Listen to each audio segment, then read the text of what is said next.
భద్రాద్రి కొత్తగూడెం జిల్లా అశ్వారావుపేటలో అఖిల భారత ఐక్య రైతు సంఘం ఆధ్వర్యంలో 6 గ్యారెంటీలు తక్షణమే అమలు చేయాలని డిమాండ్ చేస్తూ ధర్నా చేపట్టిన గిరిజన రైతులు, రైతు కూలీలు తహసీల్దార్ కార్యాలయంలో వినతిపత్రం అందజేశారు.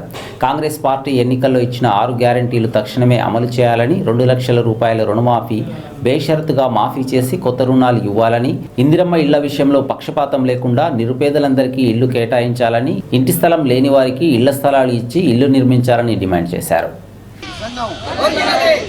అఖిల భారత ఐక్య రైతు సంఘం అఖిల భారత ఐక్య రైతు సంఘం రద్దు చేయాలి.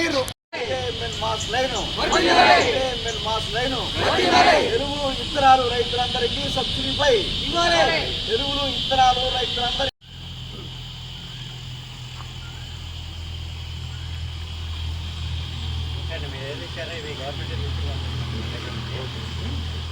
చేయాలని చెప్పేసి వ్యవసాయ కార్మిక సంఘం ఆధ్వర్యంలో పిలుపు ఇట్లా ఉంటుంది. రెండవదేమో ఈ రైతు సంఘం ఐక్య రైతు సంఘం అని చెప్పేసి